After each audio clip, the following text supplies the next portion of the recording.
और ये तस्वीरें आपको दिखा रहे हैं। अतीक अहमद का काफिला जो है वो फिलहाल जालौन पहुंच गया है। मीडिया कोशिश कर रही है उनसे बात करने की। तस्वीर आपको दिखा रहे हैं अतीक अहमद।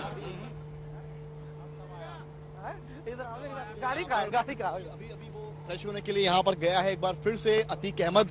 लगभग 12:10 का समय हो चला है।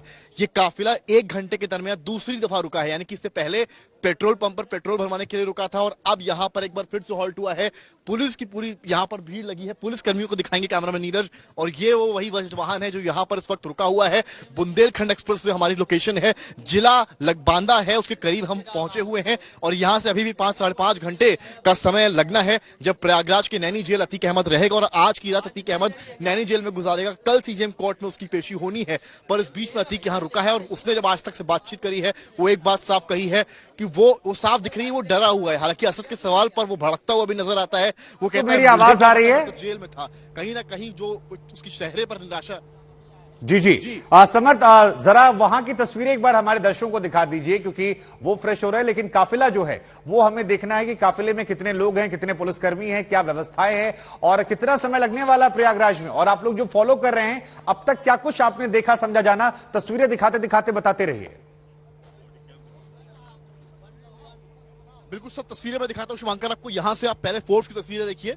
काफिला जो रुका है, आप पहले पुलिसकर्मियों को समझिए, कितने पुलिसकर्मी आखिर इस पूरे कॉन्वॉय में उत्तर प्रदेश पुलिस के हैं। देखिए फ्रेश भी हो रहे हैं। कुछ पुलिसकर्मी पीछे मुंह भी आपको दिख रहे होंगे। और यहाँ पर जो है पूरा काफिला जो है वो नजर आ रहा है आपको। ये जो ढकी हुई, आधे कपड़े से ढकी हुई वैन है, वज्रवाहन है, यही है जिसमें कि अतीक अहमद सवार है और ये तमाम पुलिसकर्मी हैं।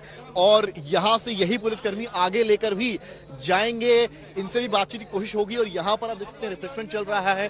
कई पुलिसकर्मी यहाँ से निकलकर सामने आ रहे हैं।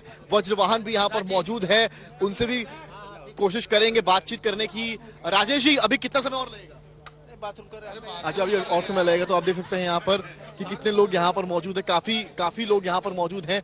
आपको तस्वीरें हम लगातार दिखा रहे हैं। यहाँ से ये जो वैन है ये आधी ढकी हुई है और इसके बाद जो है यहाँ से आप मान सकते हैं शुभांकर कि कुछ ही क्षणों में अतीक अहमद यहाँ पर पहुंचेगा और यहाँ से इस वैन में सवार होकर वापस वो चलेगा। समय जैसा कि मैं आपको बता रहा था, लगभग 5.5 घंटा अभी यहाँ से और लगना है। यानी कि मोटे तौर पर समझा जा सकता है कि 5:30 से 6 बजेगा जब अतीक अहमद नैनी जेल में वापस दाखिल होगा। तो वो समय होगा जब अतीक अहमद वापस दाखिल होगा। और उस बीच में पुलिसकर्मी यहाँ पर जो है मौजूद हैं और बड़ी संख्या में यहाँ पर कर्मी मौजूद हैं। और कुछ समय में जैसे ही अतीक अहमद बाहर आता है उसको यहाँ से ले जाया जाएगा, क्योंकि अब केस जो है कहीं ना कहीं बढ़ता जा रहा है। शायद हमने आपसे थोड़ी देर पहले देखा कि आपने अतीक अहमद से बातचीत की थी। उस बातचीत में उसने कहा कि हमें मिट्टी में मिला दिया गया है, अब तो खाली रगड़ा जा रहा है। क्यों उसने ऐसा कहा? क्या भाव भंगिमा थी? क्योंकि आप उसे करीब से देख रहे थे, आप बेहतर बता सकते हैं।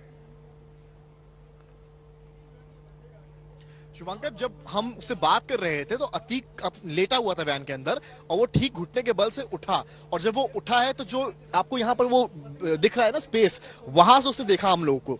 और जैसे ही उसने हम लोग की तरफ देखा, आज तक को देखा, तो उसने पहले उसका लहजा देखकर ऐसा लग रहा था कि वो डरा हुआ शायद नहीं है, पर उसने एक लाइन बोली, कहीं ना कहीं कैसे विक्टिम कार्ड वो यूज कर रहा है। वो ये कहना चाह रहा कि भाई मैं तो मिट्टी में मिल चुका हूँ, अब और कितनी ज्यादती यूपी सरकार हम पर करेगी।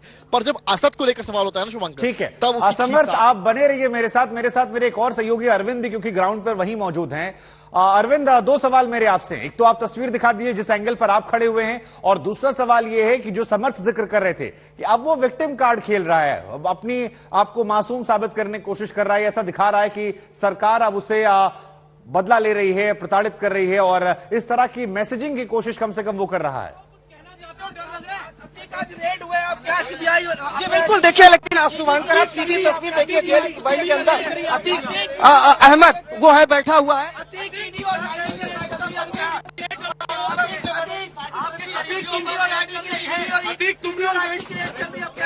अतीक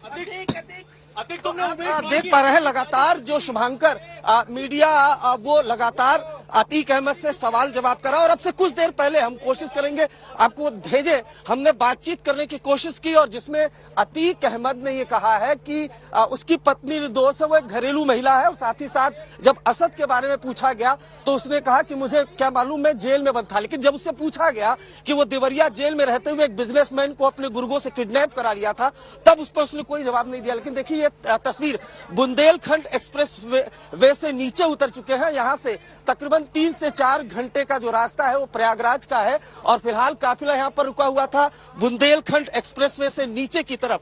और हम अब यहाँ से जो काफिला है वो आगे बढ़ चुका है।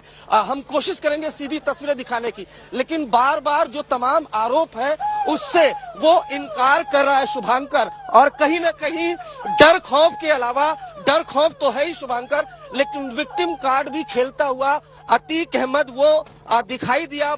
जिस तरह की बातें वो कर रहा है, उसने कहा कि माफियागिरी तो बहुत पहले बंद हो गई थी, मुझे मिट्टी में मिला दिया गया। लेकिन कैमरामैन प्रदीप गुप्ता को तस्वीरें दिखाएं, ये तस्वीरें कि ये बुंदेलखंड एक्सप्रेसवे से अब ये जो काफिला है उत्तर प्रदेश पुलिस का वो यहाँ से निकल चुका है। और ये जरा पीछे अगर आप देखेंगे शुभांकर, तो यूपी पुलिस की गाड़ी भी है। तो बकायदा अगर कोई संदिग्ध वाहन या कोई दूसरा वाहन मीडिया के अलावा अगर इस काफिले में नजर आता है तो उसे रुकवा दिया जाता है। लेकिन बार बार जो अतीक अहमद है वो, उसके चेहरे पर डर खौफ तो है, लेकिन बेहद शातिर क्रिमिनल है। 100 से ज्यादा मुकदमे इसके ऊपर दर्ज है, हजारों करोड़ की प्रॉपर्टी इसकी अब तक जो सीज हो चुकी है। लेकिन हेकड़ी अभी भी कम नहीं हुई है। झुंझलाता है जब उसके बेटे पर सवाल पूछा जाता है। हमने उससे पूछने की कोशिश की कि वो बोल रहा है कि उसको, उसके परिवार को मिट्टी मिला दिया गया, तो किसने मिट्टी में मिलाया, उस पर वो उसने चुप्पी साधी। उसका ये कहना है कि वो जेल में था, उसे क्या मालूम साजिश के बारे में, और अपनी पत्नी को घरेलू महिला बता रहा है।